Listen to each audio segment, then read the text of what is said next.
Yeah. Good afternoon, everyone. To our webinar today about NIS2 and IAM, and specifically 5 tips how to take control of user access within days. Before we start, I think we're going to give the audience a couple of seconds, a couple of minutes to join us in that sunny afternoon in Belgium. So we have some good weather here in Belgium, but I'm actually a bit curious, where are you all coming from? So that would already be a first interactive exercise of our session. Just drop in the chat where you're dialed in from today, and if it's sunny or not, because here it is, and it's not the usual thing out here. So we are enjoying that a lot, even though we have a really nice webinar this afternoon. So I'm going to start with that. Give some other people some time to join us in, and then we're going to start. So great. I see someone from sunny Belgium like us. That's great. We see some people from our neighbors from the Netherlands, also from Germany. Great. And also sunny. Awesome. Great. I love the interaction. That's going quite well. All right, so then I would already start to introduce a little bit our group for today. So myself, I am Christian Bartels. I'm the sales manager of Elimity, and I'm joined today by Maarten de Kat, our product owner within the company, and we have also Bart van Engelhem here with us from our partner Inetum-Realdolmen, and he's the head of identity within Inetum. All right. That's the panel of today. The idea is indeed to have like a kind of splitted session in several parts. So we first gonna have a look at what is NIS2. That's especially something that's also covered by Bart from the Inetum point of view. Also, what is the role of identity and access management within NIS2, and how to take control on user access within days. And then, of course, some homework. But before we go into detail and hand over to the experts, let's say, I'm also going to give a little summary on that. So NIS2, that's something that's mentioned a lot of times nowadays from different vendors, from different consultancy companies. So we're really going to take a look at what does it mean in the world of today? What is the buzzword about? Really demystify that. And look at it from that kind of point of view. Then as a next step, we need to look in the part of NIS2 is a big directive. There are a lot of new things coming on it, but also identity and access management, that is a really crucial part of it. So what does that actually mean? What does that mean for your organization? What are the biggest changes? And then indeed also what comes to trends. So the trend we see, and also I think it goes hand in hand with our partners are seeing, is NIS2 is a directive which becomes audited. And another trend that we see in the market nowadays is more and more auditors are not happy anymore with receiving CSVs or Excel files. Not that they don't trust you, but it's better to verify. So they would rather see solutions or like target systems to see there that the controls and the necessary compliance checks are done over there. And then, of course, how to take control within days.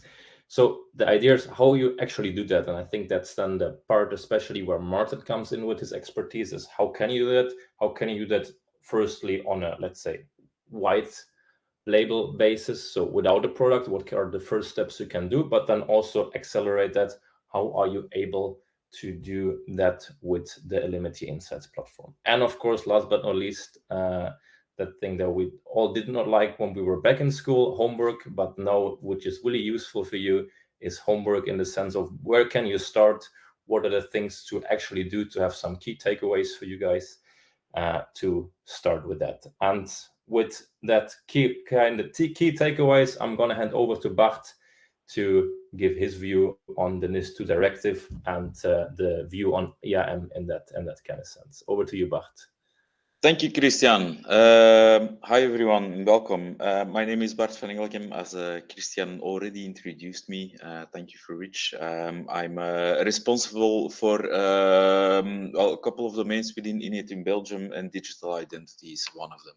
So I do want to take the opportunity to very quickly introduce Inetum for the people who don't know it. We're a European group specialized in IT, well, consultancy. We're organized around 4 major business lines, which are technologies, consulting, solutions, and well, software, which is kind of an own IP software division. But I'm myself am in the technologies division. We're organized throughout Europe, especially the south part, but we also have a lot of presence in Eastern Europe, Western Europe, and well, yeah. Right.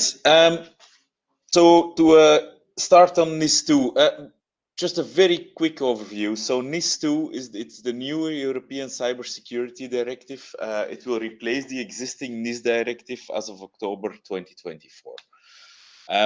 So it's very comprehensive. It covers EU cybersecurity legislation to date. It covers 18 sectors and over 180,000 companies in Europe.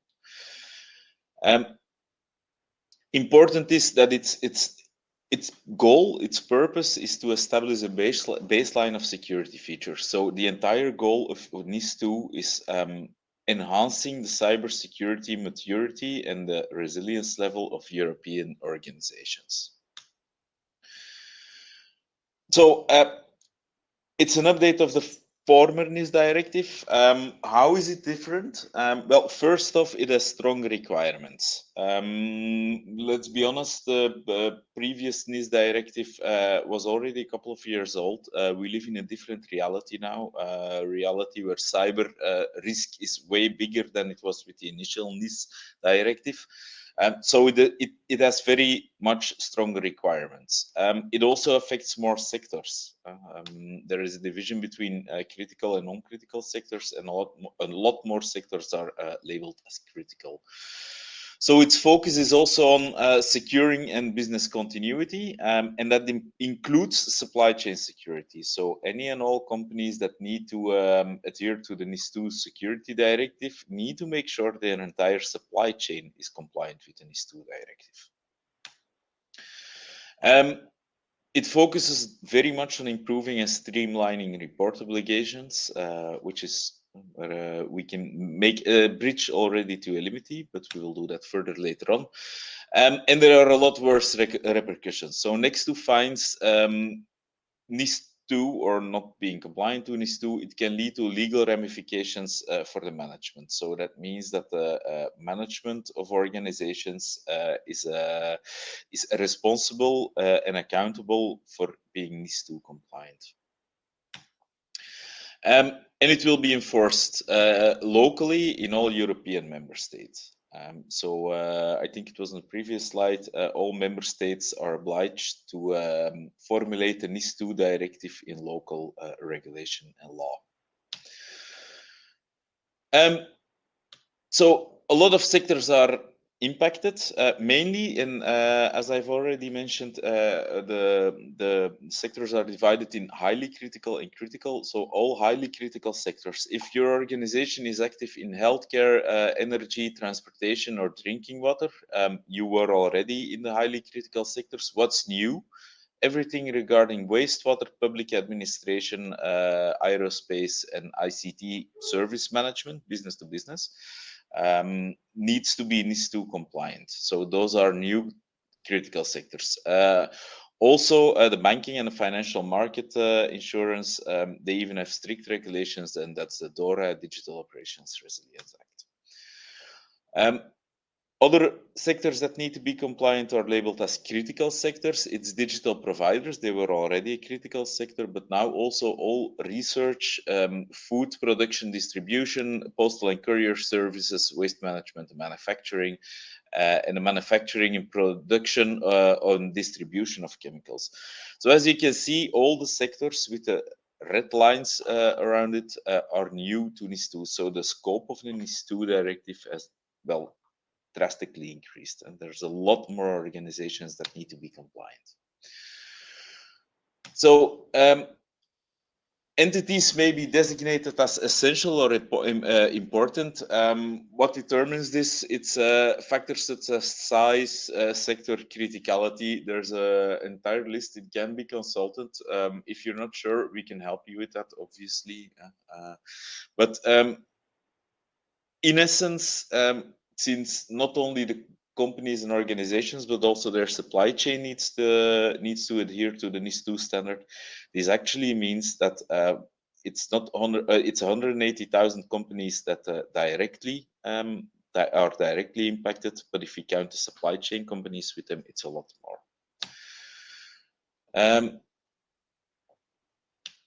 Let's quickly go past that. So there are some general cybersecurity requirements. It's Article 20 and 21 of the directive.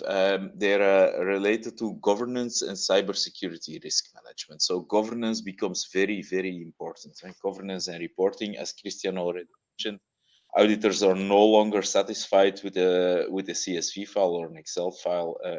We need proper governance, and we need especially proper risk management measures.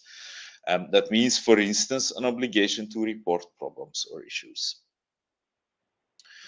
There are some measures, but all measures must be proportionate to risk, size, cost, and impact, and the severity of the incidents. If you take into account the state of the art and where applicable European and international standards, the main domains where NIS2 is applicable, it's on policies and risk analysis and management, human resources security, and this one is a very important one for this webinar specifically, access control policies. So everything regarding access control is explicitly relevant and mentioned in the NIS2 directive. And we have some other things like incident handling, the way we handle cyber incidents, business continuity and crisis management, supply chain security already mentioned, but also, for instance, the use of multi-factor authentication or continuous authentication, which is also directly related to identity management. And that brings us actually almost seamlessly to our partnership with Elimity, which is a fairly new partnership. We are a European leader, so Inetum is a European leader in digital services and solutions. We aim at contributing to our clients' performance and innovation. And I'm really convinced we live in a data age now, in a digital age. Data is the new oil. We get our value of data. That means that cloud and APIs are the refineries and the pipelines, but that also means that identity is the key to access all that richness. And not only that, but protecting the identity is crucial to maintain trust in the digital age.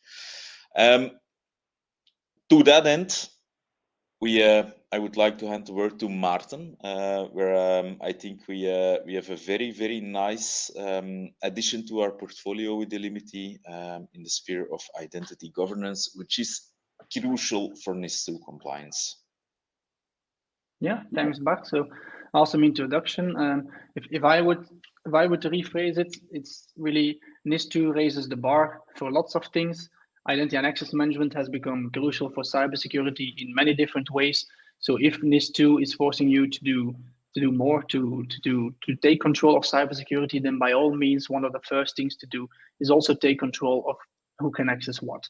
And so the reason that we joined forces together with Inetum is like it says on this slide, we are the product experts. They are the ones that really know and understand customers and organizations throughout Europe. And what you see is that the default approach, the more traditional approach for taking control of user access governance is really automating everything, joining with believer workflows and lots of very lengthy, cumbersome and extensive projects. But if you're one of those new companies that now has to adhere to NIS2 all of a sudden, and you have to take control and have to do a lot on many different aspects on cybersecurity, and probably you have to do it as well with a limited security team, you're not a top tier 1 bank or something like that, then you need a more efficient approach. And that's really where Inetum and Elimity want to join forces and bring this together. And so that approach Well, to dig a bit deeper into that approach really focuses on what we call the essentials of user access governance or identity governance, meaning that you should at least have visibility of your current users and their permissions so that you know who can access what. And then let IT and the business review and clean up those accounts and accesses so that you can take action on any findings. If anyone indicates that something has to be changed or you found some accounts that shouldn't be there and just risk that is lying around, and clean up those risks and automatically monitor over time. That's what we call, that's a closed loop data approach. And the aim of this approach is really to get you in control and remain in control of who can access what fast. And so at Elimity, we provide a platform specifically for this. Think of this platform as a sort of Power BI specifically built for identity and access management, and it goes beyond just reporting. It means that it specifically enables first collecting data from your most important sources and looking at our customers. That's typically Active Directory in Azure AD and other Microsoft stuff, but then also maybe cloud environments, data, more specific SaaS applications, custom applications, local, and whatever is important to you. Make a top 10 list, top 20 list, and try to get a sense of who can access what in those applications, so that you can then, secondly, understand who can currently do what, identify risks, monitor that over time, indicate changes, and run access reviews to include others in your organization in this whole process. So in a nutshell, this is identity governance and administration, but without a provisioning, without a lifecycle workflows, which is a very deliberate choice, all to make it easier to deploy and get faster cybersecurity value. And so the goal of this approach essentially is to turn around the traditional IGA journey, where you would begin by setting up read-write connectors to all of your systems and defining workflows that should be automated and cleaning up your metadata, defining role models to specify who can access what and so on, or who should be able to access what and so on. And so the security value in that process only comes at the very end of that journey, once you've automated all of these flows. And instead, we advocate what we call security first identity governance, meaning that, again, you identify access risks with as little effort as possible so you can review, clean up, and monitor those accesses over time. And this approach prioritizes cybersecurity return on investment first, meaning that the aim is to remove the largest risks first and push heavy investments, like mentioned here on the slide, of designing role models and automating provisioning and so on, push those things forward in time. And this, by the way, this approach also gives you a very interesting, valuable data foundation for example, creating roles and designing roles later on, or separation of duty policies or whatever, but then based on data. And that's stuff for another presentation. I can talk hours about that as well, but know that the focus of this presentation is block 1 and 2. But with this platform, you can go beyond that in your journey towards more mature identity governance. And so to dig a bit deeper into what that process looks like of getting in control, let's take a look at a specific case study. And for this webinar, for today, we decided to go with an example of a company of around 2,000 employees. And they wanted to increase their internal control, well, to decrease side risk, of course, and also show compliance. But very typical, they also had to do a lot with a small security team. And in that case, this slide shows our standard approach. It works in 5 phases, meaning that in the first phase, you go for what we call first visibility as quickly as possible. And by the way, notice the days mentioned on there. We're not talking about weeks or months or years, but this really is something that should be set up in days. And what we typically do is you think from a risk perspective, you inventorize, or you create a list of your top 5, top 10 applications that are most interesting from a risk perspective. You think of where are the users located for those applications, and that's the data that you want to get into a data foundation as easily as possible. And as I said, 9 out of 10, that's Active Directory and Azure AD almost always. And then depends on, well, in this case, it was local administrators on different important servers, database admins, and so on. And If it's custom applications, don't worry. We typically use live connectors in the first phases for something like Active Directory or Azure AD. But if there's a custom application, then just go for speed. Just let an admin do an export, import it, so you get to phase 2 as quickly as possible, which is investigating and cleanup. Meaning that on that data, you then apply a set of security controls. We built an extensive framework on that, and if you're interested, take a look at our website, elimity.com/KRI guide, KRI of key risk indicators.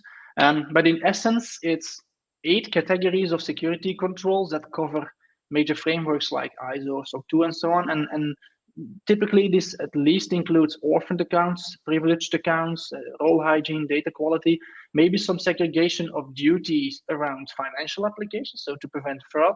And then always there's a very important part to play for the business-specific controls, where you think along, and probably you already know that if you have a geographically dispersed organization, for example, that people from that country should not be able to access that, and those kinds of things that are very important to your specific organizations. That's what you want to apply to the data, so you know where you have violations of your policies. And what that looks, by the way, what that looks like in the platform, by the way, let's make it a bit more concrete. I will not give you a full demo in this webinar, but ideally, these are the sources that I've been talking about before. You get them into the platform as quickly as possible with our out-of-the-box controls or defining a custom connector in any way that you want as easily as possible, so that you then end up with this data foundation, ideally also including something like an employee record. If you have that, if you have an authoritative source for all of your employees, then by all means take that up into the data foundation as well, and tie all the different accounts in the different systems that you have to these HR records. So you then get to a data foundation with the employee central and lots of very interesting metadata for these controls that I've shown you on the slide before. Like, for example, orphaned accounts based on their status of HR or their end date, or for example, for role mining or based on the function description, whatever. And then take all of these accounts, link it to that, and then you can apply this security framework, this control framework. So you end up with your top, your most important applications, the users, the groups, the roles, and whatever is the thing that determines who can access what, all in one data foundation. You apply your controls, and then after a few days, you should have this overview of, let's say, 40 or 50 of the security controls that together show you where your highest risks are, so that you can start prioritizing next cleanup actions based on those risks. For example, this is a control about admin Active Directory accounts linked to inactive employees, typically one of the more risky controls. And if there are lots of results, then by all means focus on those, on cleaning up those first. And then automatically this is tracked over time for you later on, giving you also the audit proof, maybe to CISO, maybe to external auditors, to show that you are improving, that you are taking action. And so in general, it's about getting the data together, about then applying these controls. You can go into more detail if you want. So especially core security teams, core IAM teams, really interested in, if they see this data for the first time, they probably know what to look for. They know from some special cases from 5 years ago. They want to visualize that, bring that to management and quantify where the largest risks are. Maybe one more thing in terms of the analysis that I would like to show as well is that, well, you have these controls, you have these very black or white controls, but what is also very interesting is to compare the accesses of employees to each other. For example, with a view like this, I prepared it before the webinar, where you have the 25 people of, in this case, were 25 employees of a certain cost center. I added a column for the AD groups that they have, and then you get to a visualization like this in a few clicks.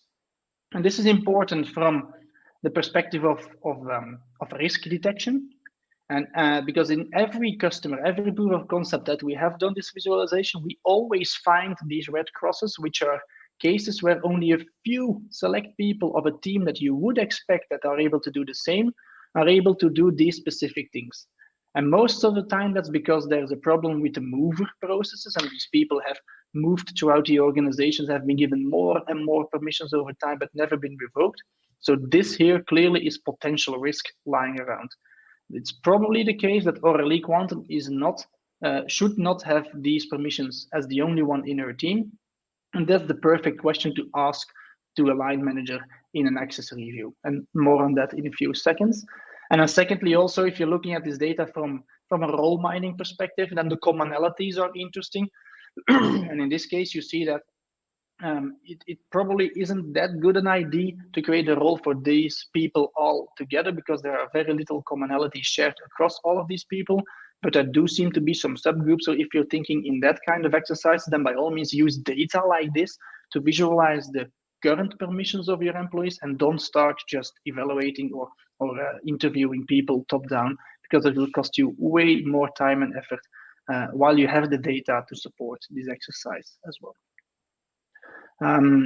But what I wanted to add as well, to say as well here, in that for the case of the webinar, the customer case in this webinar, their focus really was on Active Directory first. And so in their case, they found active orphaned accounts pretty quickly, and they were then able to clean up this in a matter of weeks.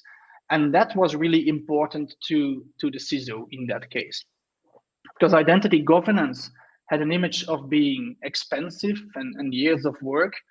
And the CISO really made a point of it, of wanting to apply this risk-first approach and show to others in the organization that also in that case, rapid success could be made. And so the overall impact there was a clear view of the largest risks, then immediate security improvements after that, and then an audit proof of doing this necessary work, which was in their case very important to show to the National Bank that they were taking actions on the topic of user access governance. And then, of course, prioritize their next steps. And that's a very brief overview of the first two phases in this picture. And so after that, what I've shown you in the product very briefly is really targeted to the security team, or should you have it an IAM team. But at some point, the security team doesn't know everything anymore. Also because if you think back to this view here, from a security perspective, you can determine based on the data that this is likely a risk that or overly privileged people. But the only one that can tell that are either these people themselves or someone like a team leader who is responsible for the accesses of their team. Meaning that then at some point you have to include others in the organization, depending on your governance structure, like line managers, team leaders, application owners, maybe data owners if you have that in the structure of your file shares and so on. And these people are typically less technical and only responsible for a part of the whole. So ideally you do not provide them with this same very technical, very extensive interface, but only with a very specific question in the form of what we call an access review, or sometimes called a recertification as well. And so that recertification uses this very similar view. I also created a recertification for this view here. And what then happens is that that person receives an email with automated follow-up if they don't respond in time and so on. And the question is way more specific than just take a look at everything. So the flow is very, very, very easy to follow. It's, hey, Martin, your input is needed. Secondly, the question, these are the people that we still see in your team. Is that correct? And imagine that someone already left my team, so we don't want to think about that one in the review anymore. And then secondly, a view very similar to the one that we saw before, which we chose because this still is very technical data. So probably line managers will not be able to think of all details of these groups, of these AD groups in this case, but patterns are easier to see. And for example, imagine that everyone in the team should be able to do these things here, but no one, if you look at the outliers and my explanation of before, should be able to do that because security sensitive, please remove, something like that. Another overview, you submit, and the changes are recorded automatically into the system. Meaning that these access reviews, you put them in a campaign, you can track who has filled out their campaigns. This is their access review. This is the one. So this is the one that I just created here before. And so those things, that's what you want to track over time. And all of the changes that were then inputted are automatically stored here. We do not provision them back. We do not write back to the system, to the core systems themselves, but at least you can track them here. And if the data is refreshed, apologies, if the data is refreshed and we see that based on the data, if someone requested that an account should be removed, it's actually not there anymore, this is automatically turned from open to resolved, giving you the final cornerstone of the closed loop governance that we talked about. So you now have the visibility, you can detect risks, you can involve others in the process as well. If anyone indicates that something should be changed, you have these changes here, and you even have the audit proof that you actually did the work itself. And that's what we mean with an approach to getting control and staying control much faster with a much lower total cost of ownership than deploying a full IGA suite. And the essence, really, from my opinion, as somewhat a product owner, is looking at identity governance as a data problem. And so, again, look at the timelines here. That's what makes this feasible also for companies with smaller security teams to take this up. And what I've said, what I've seen, what I've shown you is that at the start you do this exercise in the process of a cleanup. So ideally, you also don't send out access reviews for all of the AD groups of people at the start, but you, for example, focus on these queries here. And if you have a list of AD accounts not logged on for the last 6 months, ask about those first. Ask line managers, hey, we see these accounts in your part of the organization. We think that they are not needed anymore. Could you give us your blessing as well? If they are still needed, then we keep them, no biggie. But honestly, if they're not needed, then we should remove them or at least disable them. That's the type of question, the type of discussion that you should get around this type of product. That's governance. And then afterwards, of course, once you are in control, then you mature to more continuous monitoring and governance, where you probably will review all of the Active Directory groups every 6 months, every 3 months, based on your risk posture. So the access reviews that I discussed, and that's everything that I wanted to say about the platform. So the platform, again, getting the data in there, indicating or finding out risk and then cleaning this up and running your access reviews. But even if it's not with the platform, the homework that we do want to send you home with is, well, the 5 essential tips that we did promise you to get in control fast is think of this problem as a data problem. That's really the essence. So think of it as a data problem and do this exercise risk-driven. So at least in 5 steps, start with performing a risk analysis. Think of your most important assets, your most important information, your most important systems, and where the related identities, so the users and their accesses, are stored. And this is widely dependent on your sector, on your type of business, and so on. So do this for your specific application, for your specific organization. Then define essential security controls. You can use our guidance on the website, free of use. So take a look at that. From our experience, at least orphaned accounts and privileged accounts, around financial systems, also separation of duty, and then always business-specific policies. And then in step 3, turn it into a data exercise. So collect data, meaning the users, your permissions from your most critical systems, apply these security controls to the data, act on those. So if you find things that shouldn't be there anymore, clean them up as soon as possible, and then repeat steps 3, 4, and 5 to show to management that you actually have done something, that you are progressing, quantify that, and that will buy you a lot of goodwill over time. And so again, even if you don't do it with our platform, these are the 5 essential tips to get in control fast.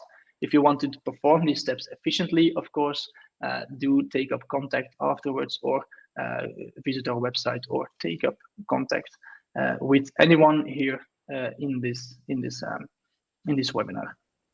And that's everything that we wanted to say. We wanted to leave quite some time for Q&A. So we have time for that right now. If you have other questions, shoot us an email on any of these 3 email addresses. And again, here are the links to the resources that I talked about before. So Christian, that being said, are there any questions?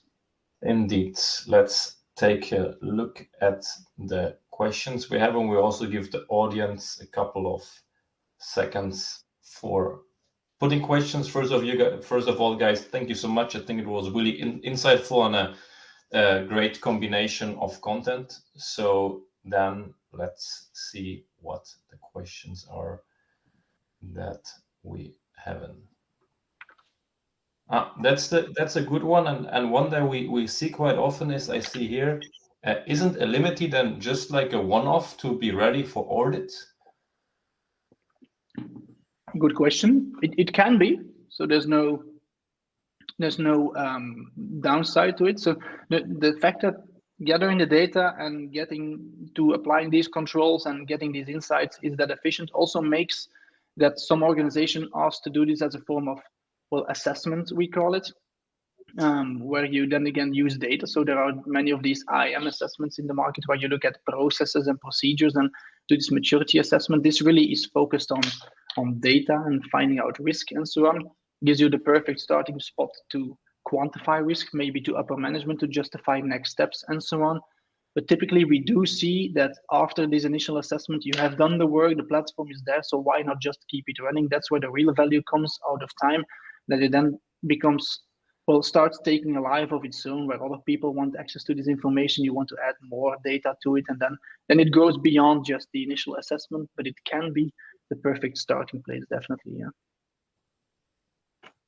Then I have here one, I think that's going to be one for the both of you, or at least leading for Bart, is in such a project, so in a project with Elimity, where would you see the role of Inetum? Our role can be, well, we can have a broad role. Well, first off, we can be your partner for reselling, for procuring the Elimity product. That's first off, but that's obviously not where we want to bring value, or where we can see ourselves create value. Getting the insights is one thing, and Elimity is great at it, but doing something with the insights is, of course, something else. Following up on them, that can be on a project basis, but that can also be from a managed service perspective. So that's where we see the value of Inetum as integrator and a service provider. Yeah, and in that sense, from our perspective, so like Bart said, our role is to provide a good platform, a good product, but we are not specialized at understanding each individual organization. That's the role of Inetum in this case. So everything around the platform, we will make sure that it works properly. But what do you do with it? What do you prioritize? Linking it back to the strategy of the customer, to the top level goals of this year or next year and so on. That's really where the collaboration of both customer intimacy and the expertise of Inetum together with our product really shines.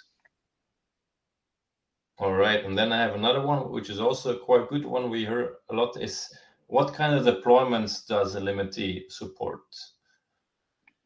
Okay, practical question. So both on-prem and SaaS.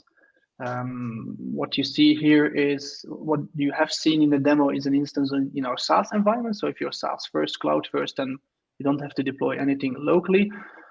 Majority of the customers still chooses to do this on-prem because majority of our customers also have mostly on-premise data sources. If you have on-premise file shares and Active Directory and other databases, then it just makes sense to deploy the software close to the data instead of the other way around. But you can do both. Both are equally fine, equally viable options, and feature parity, by the way, as well. So there's no downside to either one of those. Oh, great. And then maybe another more technical one, and then I see there's another question popping in, is how do those XRUs relate to the XRUs you already have in Azure AD? Well, also a good question. I think, Bart, if you want to chime in, but my opinion as the product owner would be access reviews in Azure AD are specific for Azure AD. What the role of this platform is really to go broader than just only the Azure AD part of the Microsoft stack.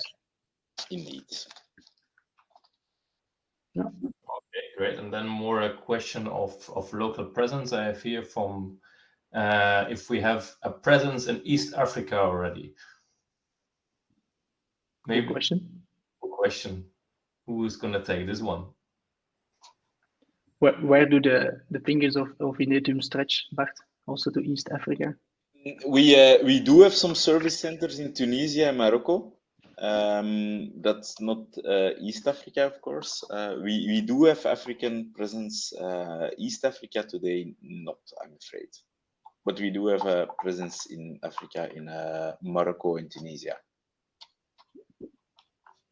And maybe I take the question from the commercial part from our side. Not yet.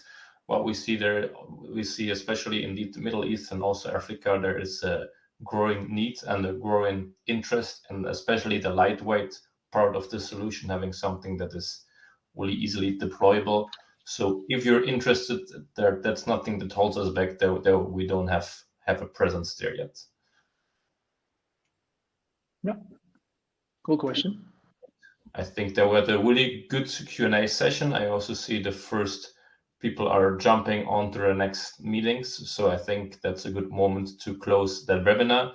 So thank you everyone for joining. I think it was a really great interactive session. I hope you got the information you expected. And like Martin said, our contact details are over here. You will receive the slides, you will receive the recording that you of course can rewatch, share with your colleagues. And indeed, if there are any other questions, please don't hesitate, reach out to one of us and we are able to also, if you have questions that you don't want to share here in public, we can go into them in a more discreet way in a separate meeting. Thank you so much and enjoy the nice sunny afternoon, because no matter if it was from Denmark or from the Netherlands or from Belgium or from Germany, everyone had sun today. So good to not to work too long tonight. Okay, thanks. You. Bye.